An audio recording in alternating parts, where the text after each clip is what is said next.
the review of drought restrictions, and if I can ask Ian Maxwell, Andrew Chin and Mark Bourne to come forward, please. Yeah. And Marlon, sorry, yeah. You didn't appear on my run sheet, you don't exist. Can I also acknowledge online Ben Knoll, Petra Pearce and Chris Brandolino from Niwa. I did joke, if you're online yesterday, that after politicians probably weather forecasters have as low a credibility with the public as any group. Don't take that personally. We live with it daily. As everybody's aware, we went into a water restriction process way back in May. Seems like a very, very long time ago.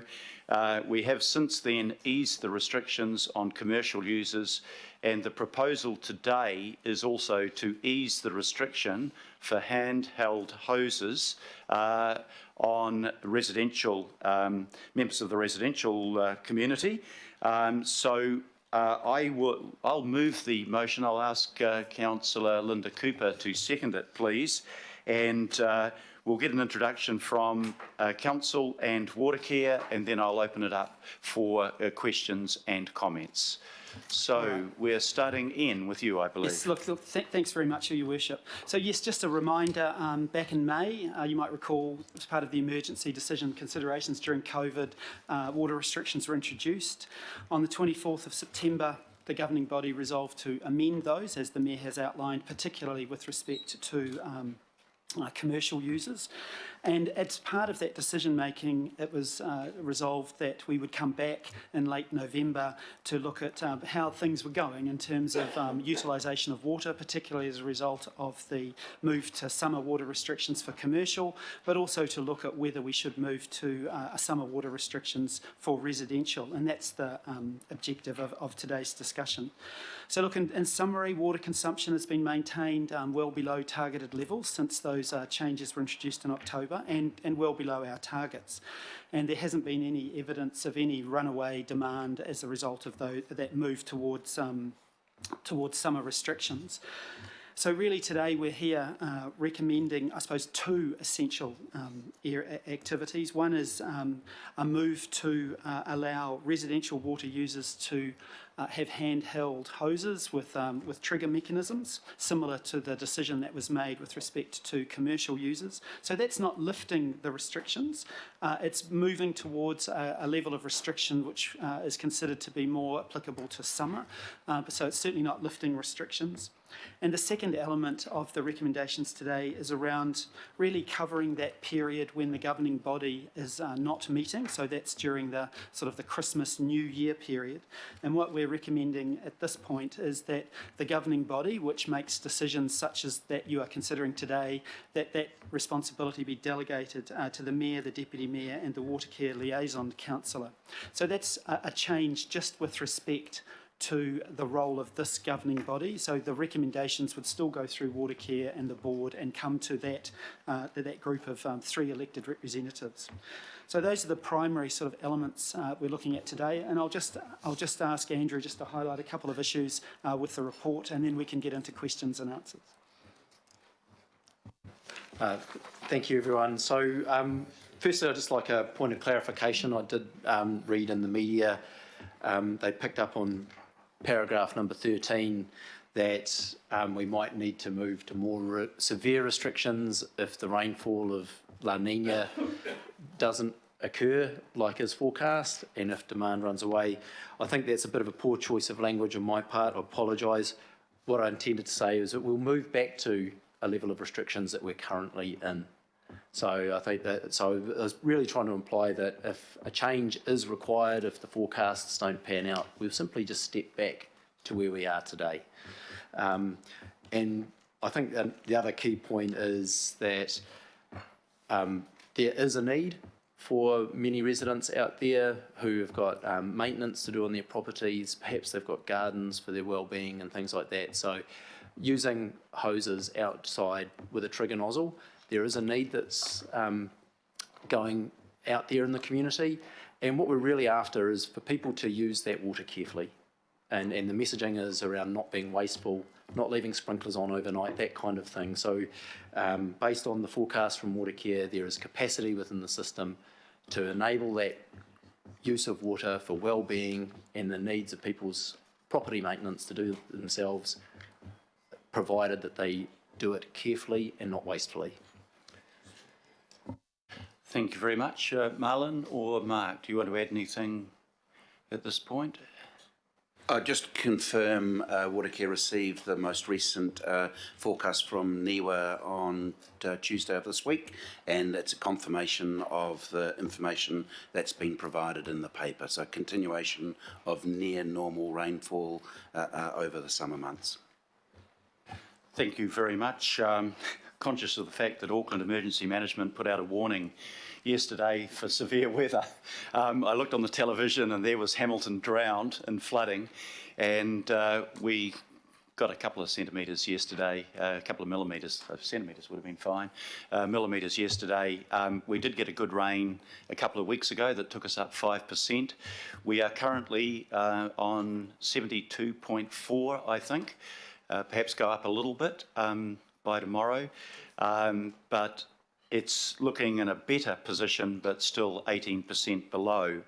I want to make one change to the motion with the agreement of the seconder to add to the group that will be responsible while the council is not meeting over the summer period, to add to myself, the Deputy Mayor, and Linda Cooper, Glenn Wilcox from IMSB.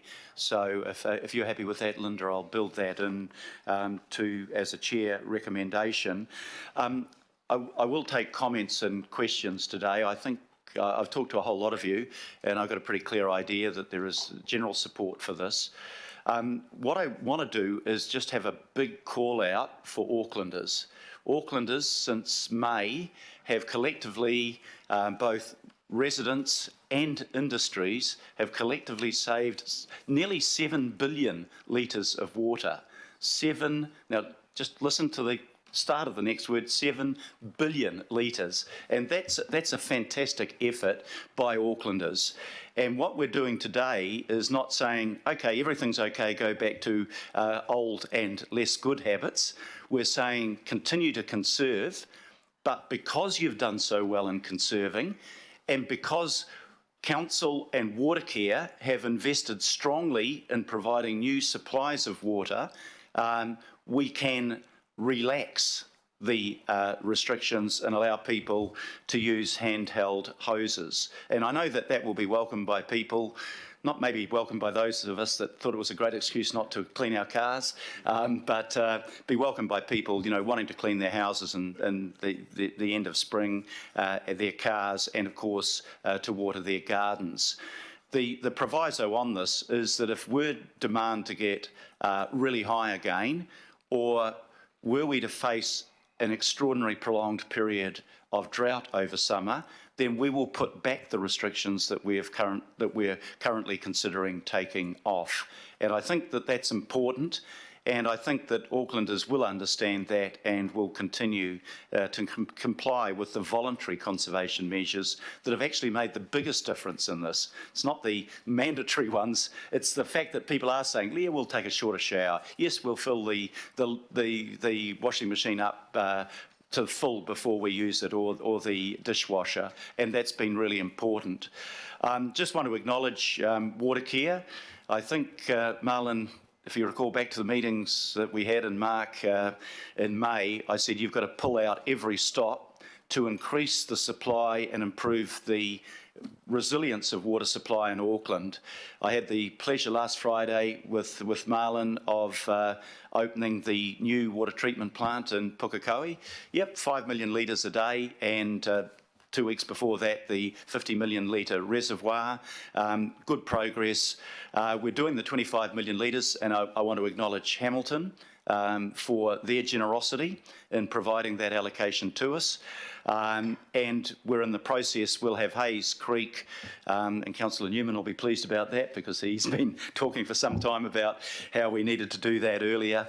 We'll have that available by January, and that will provide between 6 and 12 million litres. And we're on track, Marlon, I think it's fair to say, to have the extension at Tuakau to take another 50 million litres by the beginning of June. So a combination of conservation measures and extra supply has got us through the driest ever 2 years in Auckland's history. And for those of us that thought we were being a bit conservative and not lifting these restrictions a couple of months ago when we looked at it, in September and October, we had respectively 41 and 43% of the average rainfall. So we're kind of glad we did that, but we are hoping that La Nina will provide some rain. But even without that, with conservation and the extra supply, I am assured, in fact, I've said you've got to put your job on it, gentlemen, if you recall rightly, assured that we won't have to put severe water restrictions in place. But that should not be a reason not to continue to conserve, and it won't slow down our determination to improve that supply to deal with resilience in response to changed weather conditions that are probably related to climate change. So I'm very much in support of this recommendation today, and now invite other councillors wishing to raise questions or make comments. First up is Councillor Desley Simpson. Thank you, Your Worship. Look, I'm in support of these recommendations, and in doing so, I'd like to add my thanks not only, as you've mentioned, to Watercare and the people of Auckland for their savings, but actually to the ratepayers who, if you remember, in the emergency budget, pretty much added another % on their rates for the investment into Pukekohe, Papakura, Onehunga and the new Waikato take. So, look, as Chair of Finance and someone who struggles sometimes to help Aucklanders understand billions and millions, not because we don't understand the difference, but to Aucklanders to quantify that, Marlon, I'm going to ask you, how would you describe the savings that Aucklanders have made? Is it 100,000 Olympic swimming pools worth of water? Because you're quite right, Your Worship, nearly 7 billion, that is a big number. But actually, just to help people understand, can you give us a bit of a real comparable analogy as to what kind of volume that is? Yes, all right. It's lots of glasses of water, but look, just to give a little bit of context, if we talk just an average swimming pool at a household that's fortunate enough to have one, it's in excess of 150,000 swimming pools. So it's a reasonable amount of water that's been saved by Aucklanders during this period. Thank you. I think that's a good analogy just for people to understand. So when we're talking about this, that's that. Look, my next question may be a bit sensitive, and I do it with that genuine caring and without malice, and I just want to say it's just a question for me, is I absolutely support the subcommittee of people making the decision over the summer. I think that's great, and I'm very happy with that. But if I go back to our last decision on this, the advice from Watercare was to allow residential water restrictions, with the same as they have done now, and that was a political vote, and some people voted against that. I didn't, but some people did. So my question is, what confidence do I have that the decision, should it need to be made over the decision, won't be political? It'll be based on advice, and everyone will get a copy of that. And it's a genuine ask, Your Worship. I'm just, please, it is just a genuine ask. It was a political decision we made last time against our advice. How do we all have confidence in that? Well, there's probably a question coming to me, and I think with the 4 people that you've put on to make that decision, firstly, I think it highly unlikely that we will be in a position of having to make that decision by the end of January, because we'll be meeting again the beginning of February. But I hope that every decision that we make as a collective body, but to any group that we delegate decision making to, that it's evidence-based. And look, it's never popular to put restrictions on water into place, but is there a person around this table that doesn't actually believe that those restrictions weren't necessary and they weren't advantageous? And I think they were. So we would be getting, advice from Council and from Watercare, and it would be a pretty extreme situation. But with the dam levels where they are, unless we just get an incredible hot, dry weather period with no rain at all over effectively, we're talking about January, because that's between our last meeting in December and our first meeting in February. I think it's highly unlikely that we'll have to make that decision, but we need to have it there as a safeguard, and it will be evidence-based. Okay, thank you. Councillor Wayne Walker. Sure. So I've got a few questions. First of all, let me just state that I am in support of the recommendations up there. So in terms of making this happen, one of the requirements, of course, is that households are going to need access to trigger nozzles. So I'm making the assumption that there's an active campaign around that you're ensuring that the locations where Aucklanders would go to buy those things, places like, and I'm not promoting anywhere, Bunnings, Mitre 10 and various locations, warehouse, have actually got a range.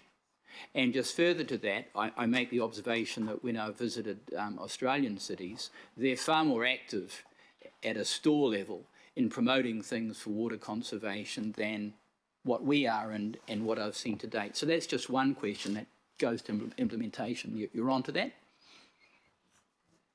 The answer is yes. We've been talking to the likes of Bunnings, Mega, and all the other suppliers of these pieces of equipment for the last 3 months. We've made them aware of the decision-making process. We know they've bought in stock, and in fact, we've ordered, I think, close to around 10,000 ourselves to provide to some of the community-based organisations that we work with to ensure that not everyone's disadvantaged by this opportunity. Okay, so that's highly commendable. The other question I've got just goes to the increasing relationship that we now have with Hamilton. So, for example, what we've got now, and I'm just picking it, it's under item 17. Under this agreement, Auckland needs to maintain restrictions at a level greater than Hamilton. So, quite obviously, Auckland now is much more closely tied to Hamilton, and the conservation measures, the other measures that Hamilton might implement, increasingly come into play. And without wanting to put too fine a point on it, it may well be that Auckland's somewhat ahead of Hamilton. I don't know what sort of rivalry there is there, but are we working, and is Watercare actively working with Hamilton to ensure that there's best practice occurring there around water conservation as best we can? I'll take that question. There's actually a typographical error in that section of the report. The earlier section correctly notes that we have to have restrictions as at least as stringent as Hamilton. So they could be the same or at a greater level. And so what's being proposed at present will be significantly greater than Hamilton. Hamilton currently doesn't have any restrictions in place. They have signalled early that they are likely to be introducing restrictions, and it'll follow the same pattern as prior years, so initially alternate sprinkler days. To the second question about working closely with Hamilton, I don't think we've ever worked closer with them than we are at present. Also, as part of the agreement, we have daily communication to ensure that we are not taking more water in advance of what their allocation permits. As we move into summer, that communication will be happening throughout the day, such that if they are requiring or if they can release additional water for our use, we will be able to utilise that additional water as well. The next part of the conversation around best practice in conservation, it's probably just a step too far just at the moment, but it's certainly something that we'd be very willing to work with them on. Just as a matter of interest, does Hamilton have water meters? No. No, Okay. So at a universal level, no. So not Okay. all customers. They may have some for large use customers or their non-domestic customers. Sure. So at a residential level, there aren't water meters, as far as I know. That's correct, isn't it? Generally not. Okay. So the other issue that I've got just goes to the ongoing need that that Auckland Council and Watercare have to conserve water. And I note that the exterior cleaning industry, for example, have developed best practice and they're actively implementing it, looking to training and the like. Do we have best practice in place now across a range of other industries, and is there any information on Watercare's website on that? Answer that. Yes, there is information on the website. So there is information around best practice guidelines on some of the industries that we've put up today. So you'll find it today. We're working through a couple of other industries that we're looking to get that information also online. So that's probably more just after Christmas than before, unfortunately. But we're making good progress in that space. And just further to that, is Watercare looking to perhaps change its contracting to make it in line maybe with other cities that have best practice, where if a commercial user wants to contract to take water from Watercare, that they have to have best practice in place? That's an interesting point. We haven't talked about that internally, but I'll certainly take that away and speak to the team about whether we should do that. Absolutely. So, for example, one of the very high users of water is through cooling towers, for example. Yes. We don't have any requirement that prevents anybody having a lot of use through cooling towers, or for that matter, wasting a phenomenal amount of water. That can happen, and there's nothing we can do about it as it stands, is there? No, we can. We work with them to change. And in fact, if we talk about a new customer coming to Auckland, there's a charge that we have as, well, you know, it's the infrastructure growth charge. And if they get that right as a business, they pay less for their growth. So they're highly incentivised to work with us to make sure they're not overpaying that infrastructure growth charge element. So, Hey, thank you very much. And just to confirm, our big industry users, and one of the biggest is ourselves as council, I think we've managed to conserve, we've reduced our usage by 20 to 30%, is that correct? Yes, it is. Just on a third, we've reduced. A third, okay. And other big users, Marlon? yes, we've seen a big drop in our top 100, on average around 20%.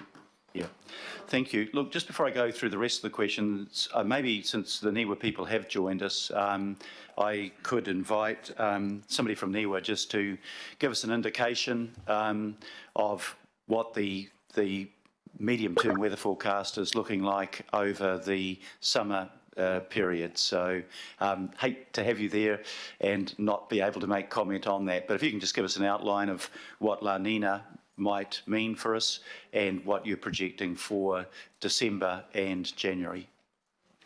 Yes, good morning. Ben Knoll here. I'm joined by Petra Pierce and Chris Brandolino of NIWA. So the extended outlook, which takes us through the summer season, overall, there's about an 80% chance that Auckland will see either near normal or above normal rainfall, and about a 20% chance for below normal summer rainfall, and that's including December, January, and February.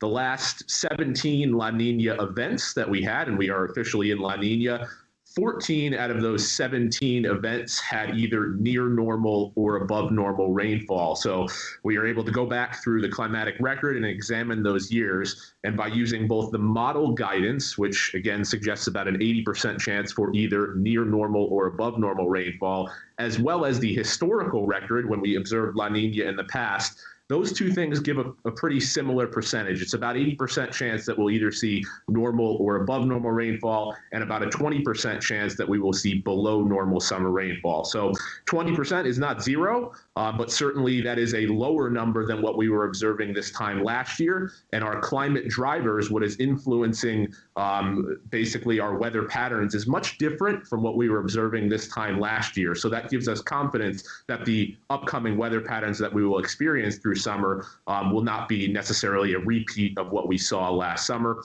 I will add that in the short term, as we work our way into the first half of December, there is the potential for an extended period of dryness, maybe about 2 weeks, the first half of December, and then the latter half of December may increase in terms of our chances for rainfall. So just bearing that in mind, that the short-term forecast here could come with a stretch of dryness. Thank you. That's an interesting term, a stretch of dryness. What about Christmas Day? No, I won't ask you about that. Is it, while we've got Niwa online, is there anybody that had a question specifically to Niwa? I think that some information is useful. Councillor Richard Hills. Thank you very much. Obviously, forecasting is much like council, it's a lot of guesswork. But the They're professionals, they don't guess, Richard. Well, Say that. no, We'll just let Richard ask his question. I didn't mean it in a rude way. I meant that there's been a lot of the climate change is making your forecast.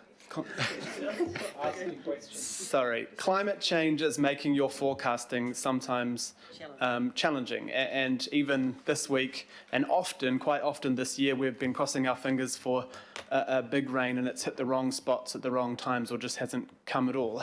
How confident? I mean, I guess your modelling has some confidence to it because of your previous forecasting, but I guess how much do you think climate change is making it hard to accurately predict things? Because I guess my decision today, I'm nervous because not just your forecasting, but lots of other agencies have been wrong this year on when the rain might come or how long we're going to have dry periods for. You know, do you feel climate change is making it much more difficult to have accurate forecasting at the moment, especially in rain? Would you like to tackle that one, Petra? I was thinking, do you want to talk about just the immediate forecasting, then I can talk about the climate change kind of signal? Yeah, sure. So one of the things that we have working to our advantage this year is a strong signal in the El Nino Southern Oscillation. So when we have either El Nino or La Nina, that is something that the climate models themselves can grasp onto, and that increases predictability. So just comparing to what we were experiencing this time last year, we had something called ENSO neutral in the Pacific. So ENSO accounts for about 25% of our climate variability, and when it's neutral, that actually is a detriment to the climate models themselves. So we were working against that challenge this time last year, whereas we're in a different position this year. We do have La Nina, not just La Nina, but a moderate to potentially strong La Nina, and that helps then with the predictability of the climate model guidance that we examine going out several months. So I'll add what Ben said. What Ben said is quite well. Hi, I'm Chris. So when we're making long-range forecasting, I guess the guts of it is that you want to identify as best as you can a climate driver. And as we like to say at NIWA, a climate driver is basically who's sitting at the wheel of Mother Nature's car. And if you can identify that driver, you pretty much can identify it with some level of confidence which direction you're going to be driving into. And that's not only good for meteorologists or climate experts, but it's also good, as Ben said, for the actual models. They too can see this climate driver and know what the impacts are. Now, having said that, we know the average outcome of things like La Nina or El Nino, but none of those are average. None of them are always average. They always end up a little bit of a different flavor. So hopefully that provides some context on predictability. I think Petra can talk more about climate change. Yeah, sure. So obviously we have an ongoing signal of climate change in terms of temperature in Auckland and wider New Zealand. So far we haven't really seen a trend in terms of rainfall in Auckland. We are, however, expecting, based on our model guidance of into the next few decades and beyond, that the likes of droughts may become more severe and more common into the future. But so far we haven't really started to see the signal of climate change coming out through the observational record quite yet. Cool, thank you very much. And I wasn't meaning any disrespect, I just meant it has been difficult this year to predict anything with a lot of things, so thank you. Thank you very much. If there's no other questions, Councillor Josephine Bartley. Thank you, Your Worship. Thanks for the report. Oh, sorry. Okay. But I just wanted to pick up on what you said. You said may face more drought weather. Is that right? And do you know when? In terms of climate change projections, is that? I'm pretty much just asking the same thing that Councillor Hills did. Can we rely on your forecasting to be sure that we're going to make the right decision today about relaxing our water restrictions even more if we're going to face another drought? So the climate change projections that I just referred to just a minute ago are they're kind of projections of periods into the future in terms of decades from now. So in terms of the immediate next few months, both Ben and Chris have covered that kind of how we get to that guidance and how we make those decisions in terms of the forecasting. And the climate change projections are somewhat different in that they look much further out into the future and they give us an understanding of kind of the signal or the direction of change of things like rainfall and temperature and so on. And so they shouldn't be considered as a year-to-year forecast, but it's more like, you know, by 2050, what kind of flavours are we expecting for summers or winters on average into the future? So yeah, I think the best guidance for right now is what Ben and Chris have outlined. And then ongoing into the future, the climate change projections are more of that very long-term view. And I'll just add, in terms of having confidence in what we put out there, whether it's a 1 month outlook or a 3 month outlook, I don't want to toot our horn, but I mean, just to be honest about it, this is basically best practice, international best practice. Like, we're doing things that are up there with the rest of the international community in terms of climate prediction in this case. So it's the best thing that's out there, if that means anything. And Ben, I'm not sure if you want to add anything to that. Yeah, I mean, certainly, we are considering not just local guidance, but international guidance when we're making our forecasting as well. So a wide variety of models that are produced by international centers. So when they are all kind of paddling in the same direction, that gives us confidence toward the going forecast overall.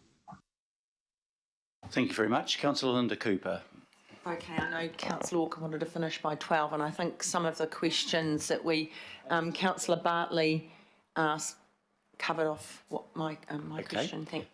Thank you, Councillor. No other questions to Niwa, because we can then, if you're welcome to stay and listen to the discussion or depart if you've got important things to do. But thank you very much for that. We accept that what you're doing is best practice, and you accept that weather forecasting isn't a perfect science. So I think that's probably where we end up. Okay, thank you very much for that. Now we go back to the general questions and discussion. Councillor Christabi. Thanks, Mayor. I can imagine the most Googled term over the next 48 hours in Auckland is going to be trigger nozzle and where to buy it or what it is. Look, just on that, can we just go to those words? I'm on the cautious side here. You know, this is not resolved yet. We're on the way to getting it resolved. So in terms of the motion, the change, D, Roman I, A, have we got that well defined?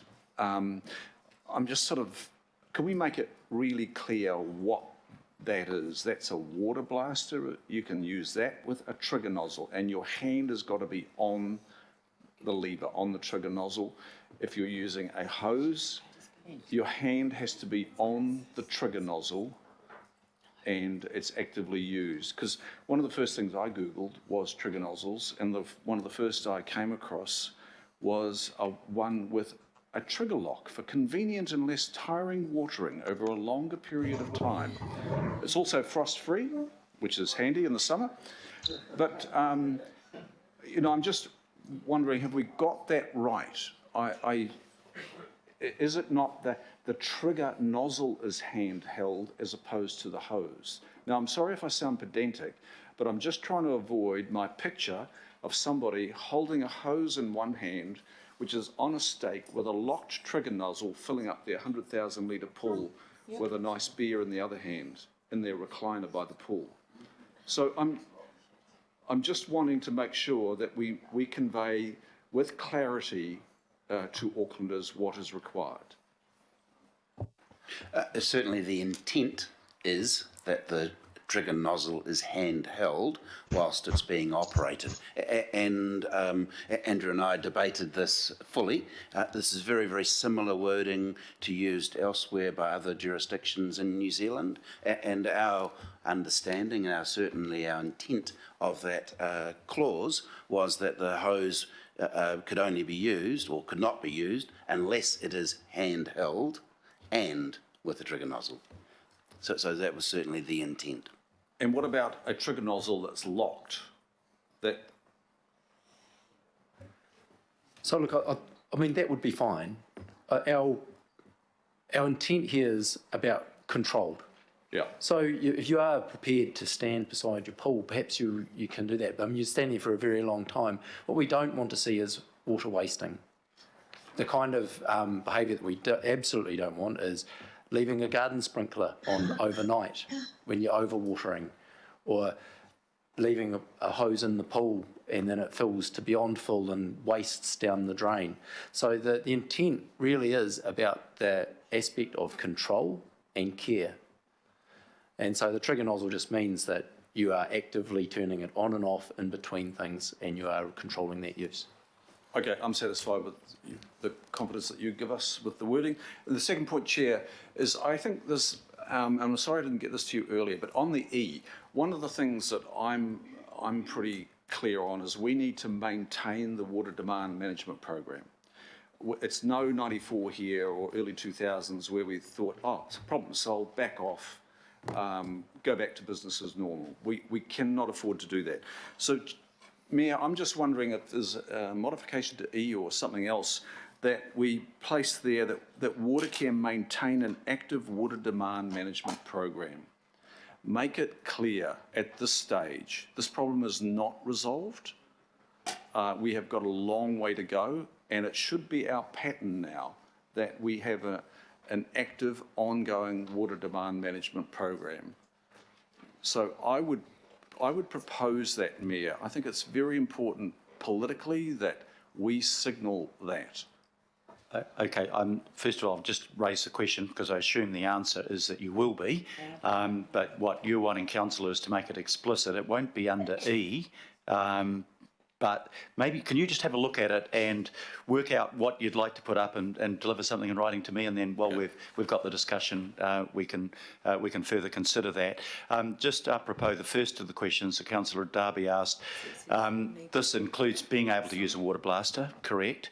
And when we say a trigger nozzle, trigger you kind of imagine using your finger, but actually most hoses have, you can screw it down or you can screw it up, you can direct jet or spray jet or close it down. They are classified as trigger nozzles, I imagine, are they?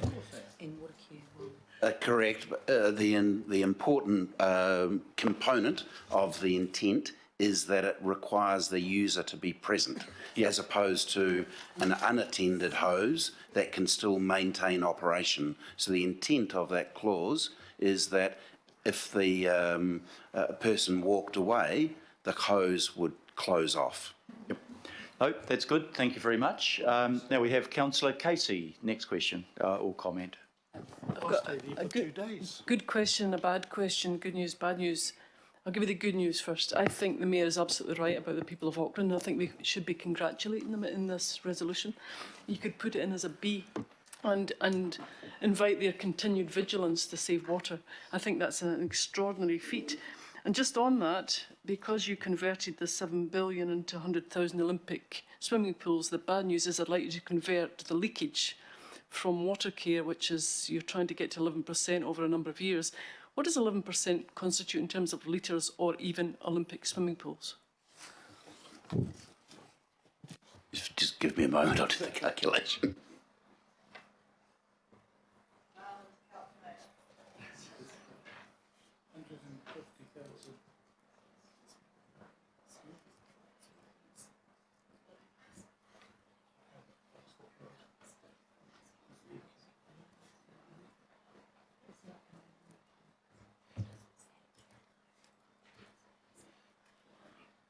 Something like 100 billion.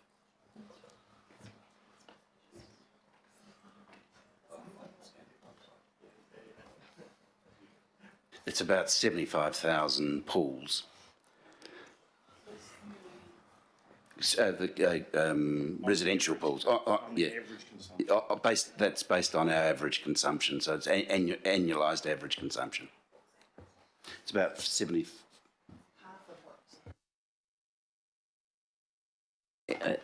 Three-quarters of the savings of the people of Auckland over that period is the same as your 11% leakage. I'll redo the calculation again for you just to confirm. But I invite the Mayor and the Seconder to add in some approval. I've just got some wording Congratulations. that, since you raised that, Councillor, just to see if this meets your need. Congratulate Aucklanders for saving around 7 billion litres of water, mainly on a voluntary basis since water restrictions were brought in, and urge them to continue with their water conservation habits. That sound about right to everybody? It's the seconder, most importantly. Yes, and I think we should just... I just have a question. In terms of that, as a supplementary question to that is, didn't you tell us that we were better to spend your money on renewing pipes than just patching, so that we would get less leaks, rather than chasing and patching? That is correct. Okay, I'm reserving your call to Councillor Cooper. So Councillor Watson next. Just a general question to the water care officers as it kind of goes loosely to the points 11 and 12, supply infrastructure and economic and social impacts, and you know, congratulations on getting us to this stage, I'd say that at the first point, and also with some of the innovations there that hopefully the public in the Hibiscus Coast might take up with that that low pressure demand. But I guess we'll see soon enough whether it hits the mark price-wise with that. But it's doing something, and people are given the chance. My question, however, goes to the pricing changes to the water tank carriers, and this loosely ties in with savings and restrictions and supplies and whatnot that are coming, that I understand won't kick into March, but on the face of it involve a pretty significant increase around about that March time to those water carriers, and I guess more importantly in terms of that social and economic impacts to the people on water tanks, not just in the Hibiscus Coast but right round Auckland, which roughly could be in the order of $25 to $30 per half tank, or a bit more than half tank. That would seem to be, you know, quite a significant increase that might impact on the overall balance here. So I'm interested in the justification for that, the extent of it, and also would just ask for confirmation if that includes coverage for the water tankers that were in use in the last summer. So I can start with the last one first. So no, the proposed change the change in the price of water for water tankers does not cover the costs of the tankers last summer. And to the other bit, there's an awful lot of new infrastructure going in to support the water carriers. So I'll let Marlon sort of talk to those new infrastructure ideas. Yeah, and I suppose I'll just add an element. So there is a lot of new infrastructure going in. There's been health and safety concerns over the existing infrastructure, so we're effectively substituting that, not only substituting it with potable water from non-dam sources, so we're actually looking at bores for the new infrastructure that's going in place to help complement our existing infrastructure. But I think the key element of the price is that if we looked at what they were paying as providers, the service, they were paying the normal price of water that everyone pays in Auckland. And one key element missing from that was the infrastructure growth charge. So for those tank carriers, there was no element of growth associated with their charging. So that was a key part of the decision on reflection around what we were charging them to adjust the price. So that is a major component of why the price has moved, along with the infrastructure that we're putting in place over the coming summer. So thank you for that, Marlon. Just in terms of that impact on the end user, that's the people on tanks, and often there's people on limited incomes there. Have we done any modelling as to what that might add to their water bill over say a year? Have we done any sort of calculations on that? We've done some high-level assessments on the impacts on the water carriers themselves. So we envisage, you are right, there's about a $25 to $35 impact per tanker load per household on the drivers. What they then want to charge the customer. We've had initial discussions, and Andrew was with Watercare at a committee meeting last night to talk about some of that impact on the pricing. So he may have more information, but we envisage with 3 tanks per year, we're looking at around $75 in terms of its impact. That's our estimates. Thank you very much. Councillor Linda Cooper. Are we questions or comments now? I'm Both. getting a bit confused. No, I don't have any more questions. We're doing questions and comments. So. And comments? Yeah, okay. thank you. I guess, I'm really pleased that we've been able to get to this stage, but I'm also pleased that we have taken some time over it. I think this is a critical, this is about security of supply, and basically it's the basic human need so that we can survive. And so let alone washing your car, it's about having enough water to live. And so I think that the way that it's been managed in terms of getting more supply on board, thank you Watercare, and colleagues being able to put that money into that emergency budget, I think that was critical. There was planning, it just needed to be brought forward pretty quickly. And so we responded to that. I am, of course we're cautious, and I just want to answer Councillor Desley Simpson's question, though she did say it's no malice. It is. I can't think of less political game-playing people on this committee than anybody I know that would use very good information from Watercare and good judgment as to whether we go back to restrictions. I'm certainly want to do what's right for Auckland rather than myself. So I think, and I know the other panel members are the same, so I think we don't need to worry about that. I think it's going to only be put back on if these numerous recommendations that we're putting up here, it's very clear that we're expecting people to keep being careful, and there's already a press release ready to go, and I think both the Mayor and I have commented that we commend Aucklanders for the savings, but we all need to embed these new everyday behaviours into our everyday life forever, because water is precious, and Watercare have had a really good program around that. They've got their own website called Water is Precious, and I think we often forget that there's only one atmosphere that we have, and all our water is encased in that atmosphere. It can't come from Mars. It's already in existence, and we're not making any more of it. It just goes round and round, and I think that is brought home very clearly to people. And I also think that if people were really upset in general, in huge numbers, that they had to save water, they would all be here with their placards. We would have the cameras. We would have all of that if people were angry. But I think people have just stepped up, and I think people really understand that, our resources are precious, and that we've all got to manage it together. It's not something just council can do and just Watercare. It's been a huge collective effort, so I appreciate that. And the other thing I just want to note is that the Chair of Watercare texts me, and I'm sure she texts you every morning, Mr Mayor, with our demand levels, so what we're using and what the dam levels are. And even though we had, I'd say pretty significant rain yesterday, we only went up 0.25% in the dams. So it takes a long time to fill those dams up. Not so much the Waitakere dams, but that's only 20% of our supply for the whole region. So even though some of my Westie constituents say, why can't we just have that water, we've been augmenting that with Waikato water for a long time.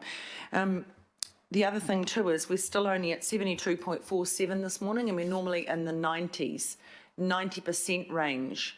So it just shows you, we're not out of the woods yet. But I feel confident that with all the demand management in place, the extra supply, and the way Aucklanders have been responding to this, that we can get through summer and still wash our cars if we need to, if we really want to. But also those vegetable gardens, it's not just about the flowers, which are lovely, but a lot of people really rely on that food supply for their families and really enjoy it. So I commend these recommendations to you and thank Watercare. Thank you, Councillor. I just recall yesterday when Councillor Sayers Skyped in and he said he could barely hear because it was raining so hard. The north stole the rain again and it didn't come down to the centre and the south. I did text the Chair of Watercare this morning saying it didn't rain as much as we hoped last night, and she replied, "We've obviously upset the rain gods."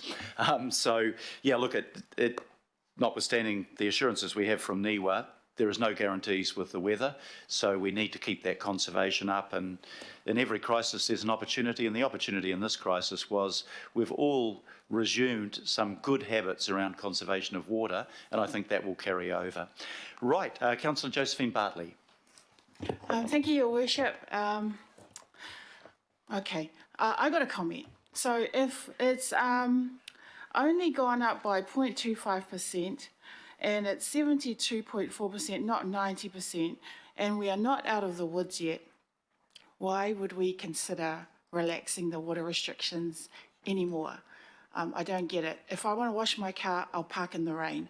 So, you know, like I'm still unsure about supporting these recommendations. I'm even more concerned about the communication. Even in your report, you say communication is going to be even more complicated.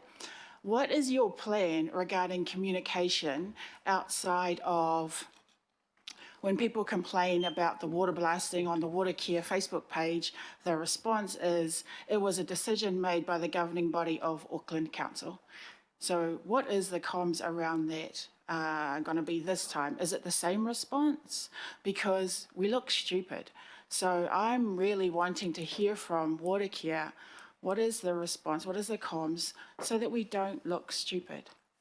Especially with this business of the trigger and the nozzle and being present in case the hose plays up and, you know, puts out more water than it should.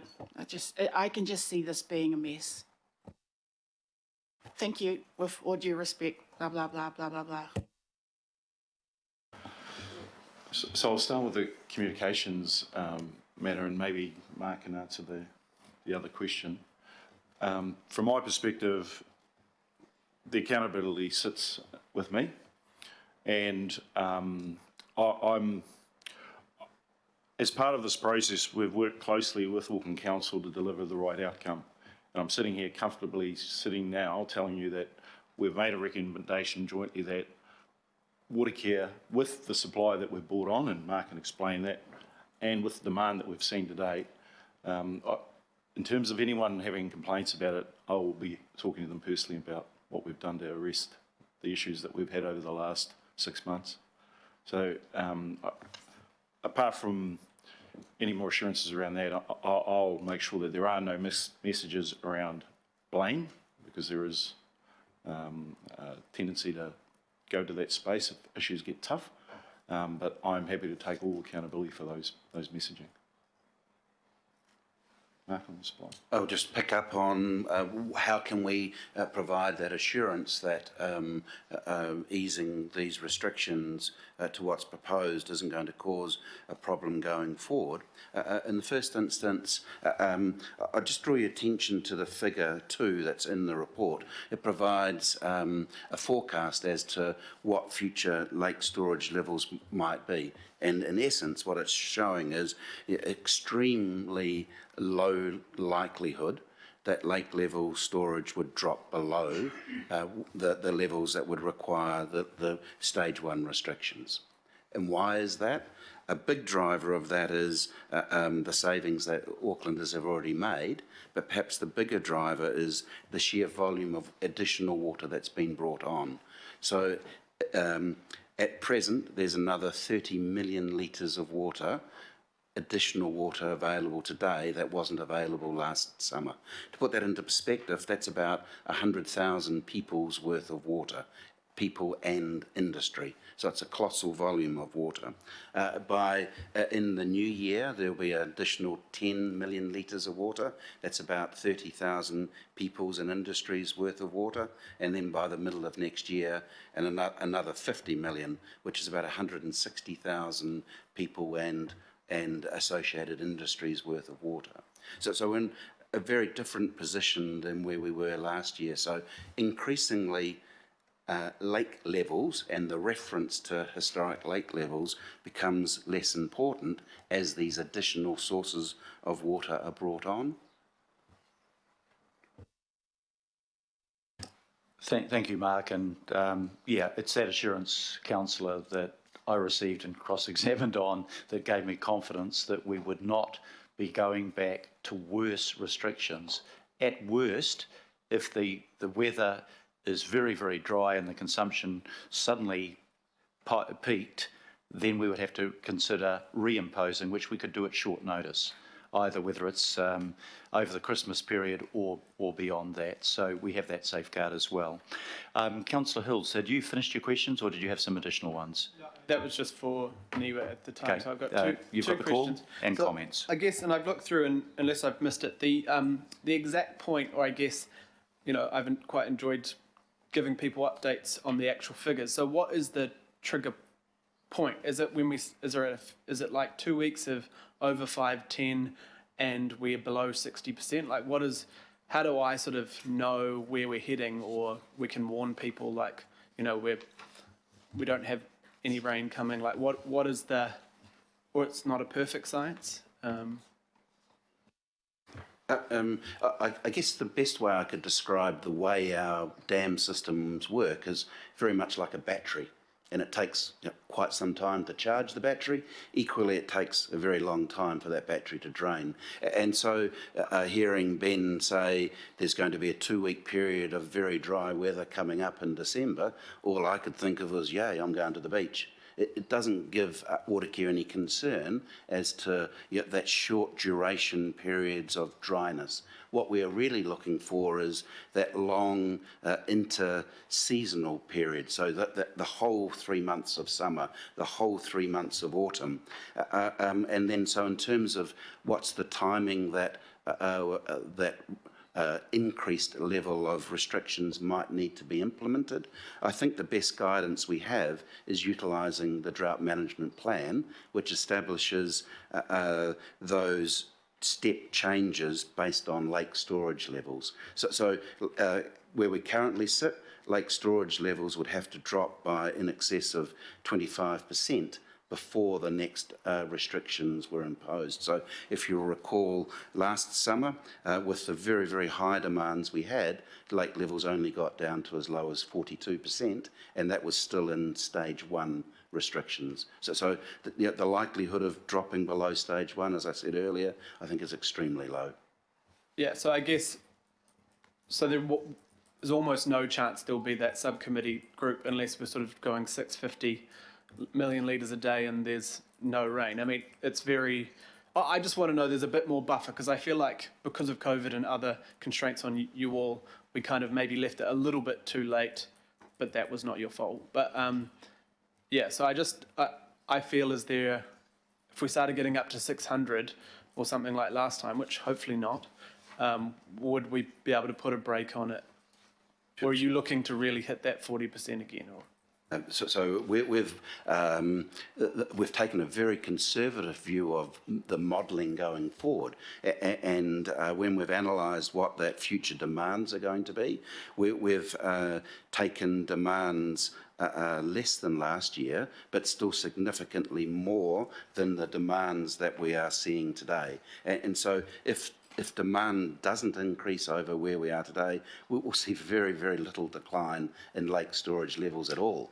And so, for instance, for between now and the end of January, which is when I understand that the subcommittee would absolve itself, lake storage levels would have to drop below 50%. So the likelihood of a 25% reduction in storage levels over the next 8 weeks, I think, is extraordinarily remote, to the point that I think almost impossible. I think a more likely outcome of the need for the committee to meet would be the opposite. We have a significant storm event and lake levels rise to well in excess of the 90%, and there's a question mark as to is the current levels of restrictions still required? Okay, thank you. And just my last question before my brief comment, probably to Ian. So we mentioned our community facilities and Auckland Council's water usage. How how will we ensure, or can we be confident that we will be continued leaders on this? Like, we will continue to keep our levels of water use as low as possible, even without restrictions. So we're going to, maintain those levels as much as we can. Yes, look, thanks for the question. So we have a team. Effectively, we get monthly reports through Watercare as to where we're progressing. We're able to identify right down to individual parks and users, and we are monitoring those continuously. We've deployed a whole range of techniques to reduce water consumption in the immediate future, but we're also working with Watercare and others around actually completely replacing the use of potable water by using non-potable water bores, harvesting rainwater. So they take a little more time to implement, but no, I'm confident we will be maintaining and achieving outcomes that are really best practice, particularly in that water usage area, washing, irrigation. Thank you, Ian. And just my brief comment, I support the recommendation. So last time I didn't support any reduction at all. My reasons for that were I felt like we were too far away from our dam level expectation or hopes. I felt the forecasting was too far out for me to feel confident I was making a right decision, and that that I was worried about what the jump in use was. Those things didn't happen. We got more rain than we expected. NIWA are more confident, like it says they're more confident about the modelling, and I feel that having now everyone coming together is a better way of doing that. I also support having the subcommittee of those members who, if for some reason that, Christmas fund turns into 650 million litres a day, that we have a way to go, hold up, this is dangerous territory, we need to pull back. And I think being clear with Auckland is really important. So congratulations to Auckland for really keeping those water use levels down. And the other thing I'm really happy and more confident about is we're closer to having that full 40 million litres available per day, which to me, we told Aucklanders it was an emergency, we needed extra funding for that. And for me, taking restrictions off at the same time that all comes on board actually shows why we had to do that and what their purpose was. So thank you all for the work. I'm still afraid of what's to come next year if we continue with these patterns and these unknowns, but I'm much more confident now that we can get through summer with that new infrastructure and with the restrictions. So thank you.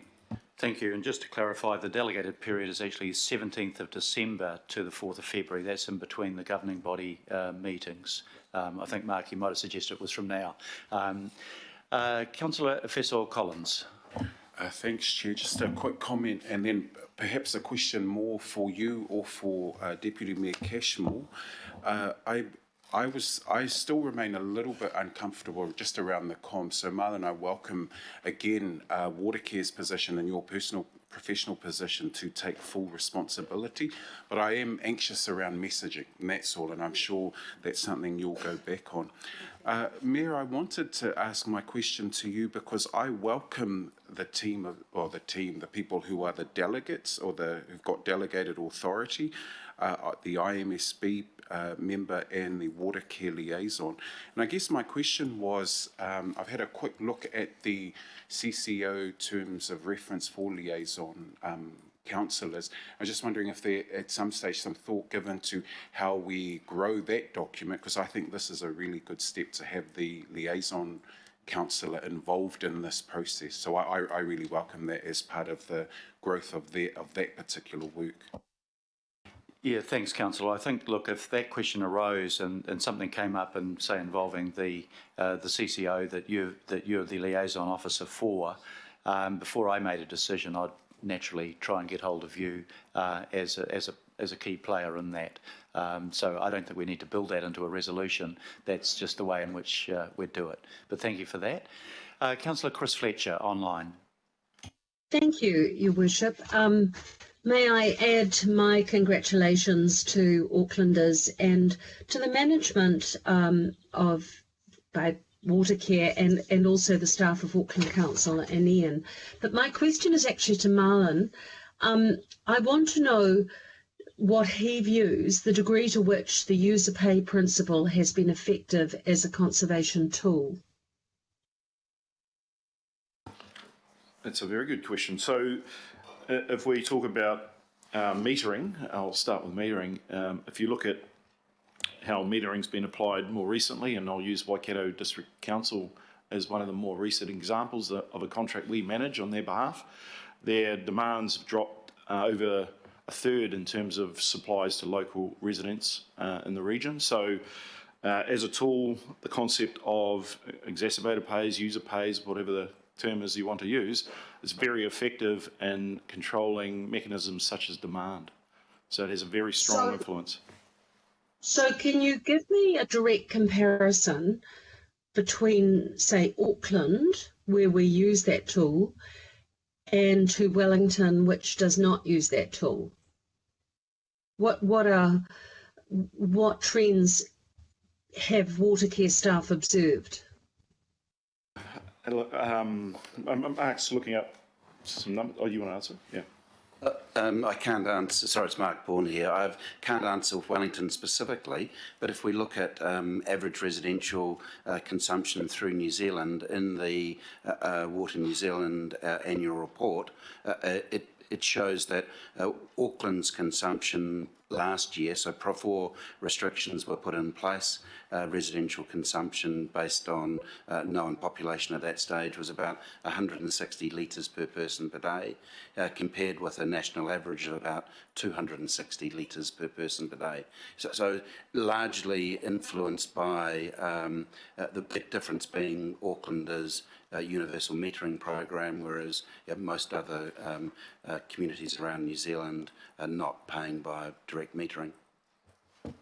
So, Your Worship, I draw attention to that because the last time we had a major water crisis was 1994, and I think you and I were both in Parliament at that time, and Mark Ford was the person who was guiding Auckland through that crisis.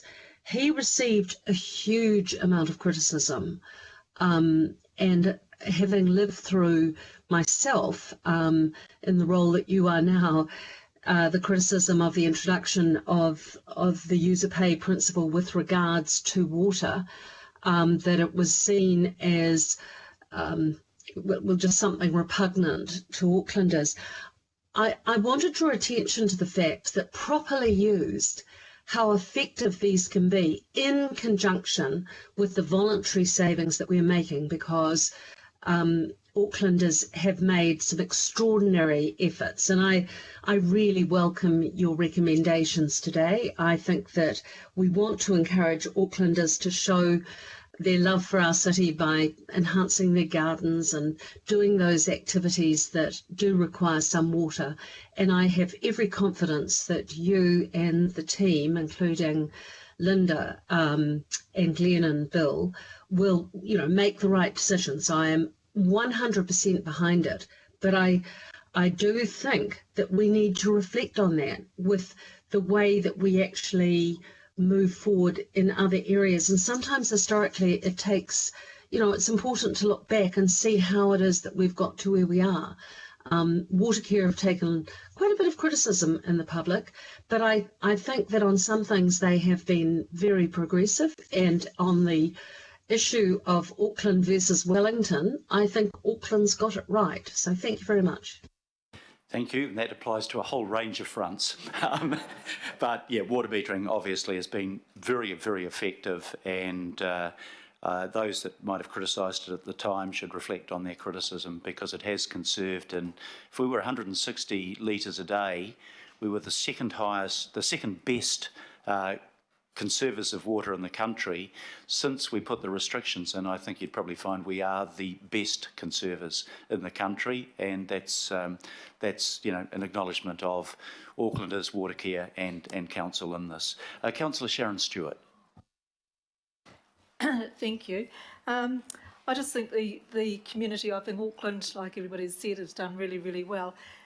But I just wondered, have you ever considered doing a survey of, say, a sample of 10 families with all having a similar amount of people living in the house, say a sample of, say, 6 people living in a home, and you had it across the region, to see how much water they're using? And it'd be quite interesting to see how it all pans out.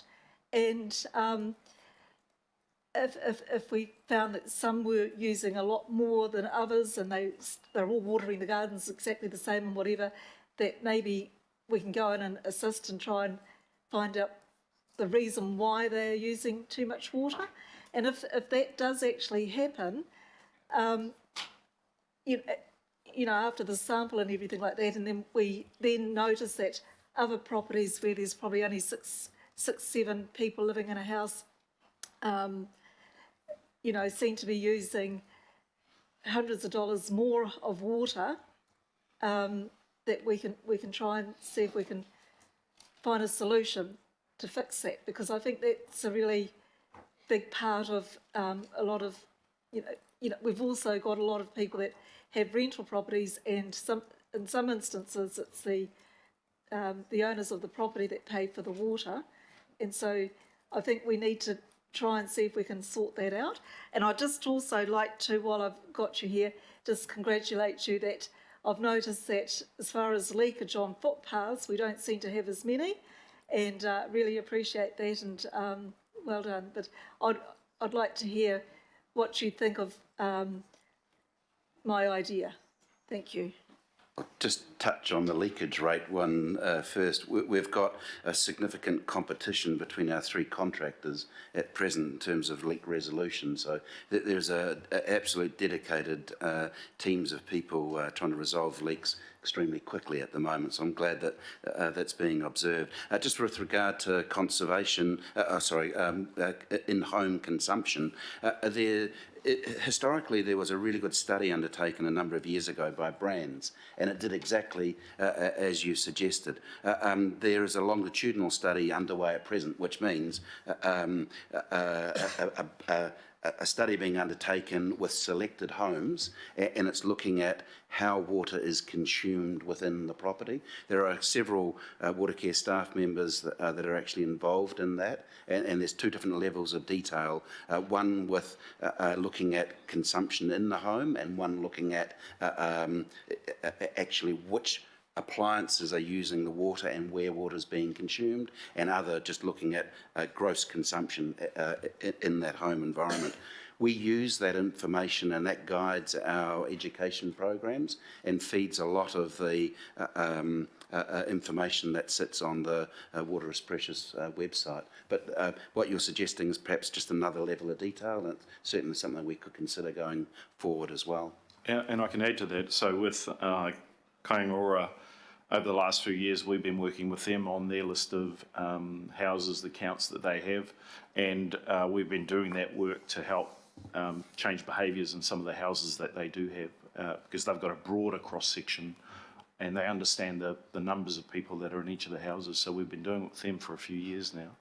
And the other point I'd make is, in terms of average use, if your average use does in one particular month go higher than I think it's around 30%, don't quote me on that, but there is a proactive measure by Watercare to communicate with you to understand or make you aware of your bill being higher than normal.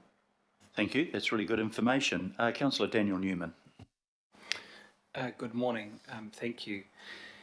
A couple of comments from me. I mean, what you've indicated is that actually Aucklanders are very environmentally conscientious and good stewards when it comes to this precious resource compared to other New Zealanders. Not that I'm advocating this, but in the event that if Kaingaroa were to introduce meters for their properties, and if that was to be reflected in price and pass on through rent, would the likely change in behaviour result in the region collectively probably becoming the most conscientious steward of all, insofar as the water usage for the region would probably be the lowest in the country per resident? As His Worship mentioned, in the most recent national survey, Auckland region was the second most frugal in water consumption, and it was a slightly unfair playing advantage because it was a year that that the entity that was better than us was one of the district councils in the Bay of Plenty, and they had significant water restrictions in place. So I would like to think that with the frugal demands that we saw over this summer and the tail end of summer this winter and going into this summer, I think we'll be top of the table. Your question was specifically around Kaingaroa residents. They're our largest customer segment group, so they do represent a significant level of consumption. All of the sales into those properties are metered, so we have very accurate records of what's being consumed. The only difference being the tenant's not funding that consumption directly. It's paid indirectly through their tenancy arrangements. So, sorry, I can keep answering that question. The approach we've taken with Kaingaroa has been around education. So we've, as I said previously, we communicate with a number of the tenants through Kaingaroa to make sure that they're aware of the importance of decreasing their use of groundwater. The challenge is we've had discussions with KO around passing that money to the tenants to then pass to us. It just introduces a different level of risk to us in terms of collectability of funds. Yeah, I'm not proposing to change the way in which they, the pricing relates to consumption in the Kaingaroa space, but academically, would it be a reasonable assumption to say that actually the consumption levels in those households are probably higher on average than they would be for other households where prices obviously pass through? It's a difficult question to answer. I could say generally that you are probably correct, but the challenge is we don't know the number of occupants in those houses, and they tend to be more than an average household. They absolutely do. And my follow-up question, obviously the chair and the board of Watercare have copped some heat from me in relation to some of the CapEx projects, the timing of the CapEx projects. I want to congratulate Watercare for the really good work that's taken place to increase supply through your CapEx program and the acceleration of the work. Can you just give some reflection as to the scale of work and the number of people that are working in relation to Hayes Creek? I can comment on that. So right now there's 150 contractors on that site working diligently to get that supply online by just after Christmas period. The work that's being undertaken, around about 90% of all the water treatment process equipment has been delivered on site. That equipment was actually manufactured off site in a factory and is being assembled much like a Meccano set. So the on-site construction period is very, very short. So prior to Christmas, we will be producing drinking water quality water. That water won't be going into supply because we'll be testing that water to ensure it meets drinking water standards, such that after the Christmas period, in the early January period, that water will be accepted by the regulator and approved to go into supply. So there's an awful lot happening. Just by way of comparison, there's something like about 300 contractors gearing up to be working down at the Waikato water treatment plant site. There's currently in excess of 150 on site at the moment working across 3 phases of work. There's around about 120 designers working in the design office completing the design of that facility as well. So there's an awful lot of moving parts out there. Thank you very much, and you're aware that both Andrew Chin and I are neighbours of Hayes Creek, and we're keeping a close eye on you, but no pressure. Can I finally invite Wayne Walker to make the final comments in this debate, please? So I'll just make some comments, Mr Mayor, very quickly. One of the things that's very clear, given that we've shifted away from reliance on the dams and using that as a measurement tool, that we need to shift to the benchmark that other cities have, which is around day supply. So I just make that suggestion. I would hope we'd pick that up. In that regard, we also need to benchmark ourselves much more effectively with other cities. The other concern that I've got, and I support that amendment on the part of Councillor Darby around active and going water demand management, is we always have to keep in mind that the amount of energy associated with water and electricity is phenomenal. Auckland Council is not only the largest user of water in Auckland, but almost certainly by far and away a phenomenal user of energy and associated carbon around that. So one of the most constructive ways that we can achieve our carbon emissions, and fundamentally it's highly likely we're not going to meet them, so we need to be doing everything, is by reducing water demand as much as possible, because that saves the embodied carbon. The other commentary that I'd make is if you want to look at, and this follows Sharon Stewart's comment, if you want to look at how to find households that save water, look at the data that Watercare already has for customers on tank water. Their water demand is hugely below the Auckland average. That's people like me and others on tank water. So people can save phenomenally more water than what they are currently, and Watercare knows that. And the other comment that I'd make around water demand, and it goes to Councillor Casey's comment, the leakage rate might be 11%, but fundamentally in parts of Auckland the leakage rate has to be at least 30% or more, because there are so many new areas that don't have any leaks. So we're talking about phenomenal rates of leakage in part of the region. Now, Watercare knows that. I think we should have that information because that would highlight the imperative of going after that. It may be even higher than that, but that would be my guesstimate. Thank you very much. Thank you, and briefly and in reply, last time we considered this issue, the majority on council erred on the side of caution, and I think rightly so, as shown by the figures that we got in September and October. But I think we are looking at a different situation this time. And the three things that have changed, and I'm really directing this to the question raised by Councillor Bartley, because it was a fair question. We now have guaranteed extra supply. A lot of it is on stream already, and that which isn't will shortly come on stream, in particular in regard to the Hayes Creek Dam. Secondly, we're closer to the summer period, and while weather forecasts are still not perfect, we have more confidence in a weather forecast that is 1 month, 2 months out than we did that was 4 or 5 months out. And thirdly, and I think this is the main response to the question raised by Councillor Bartley, Aucklanders have done so well that when we get advice that it is now safe to ease the restrictions, that is an acknowledgement of the efforts that Aucklanders have made to date. It's a reward for their efforts as well as an encouragement for them to continue those efforts, which I think most of the industries and the households will actually do. But we'll be monitoring that closely, and if things look like they were getting out of hand, it's very easy and very quick to reverse what we are deciding today. So please note the changes and the recommendations. We've had discussion around them. I think you're ready to vote now, so I'll put the recommendations. All those in favour, please say aye. Aye. Aye. To the contrary, no.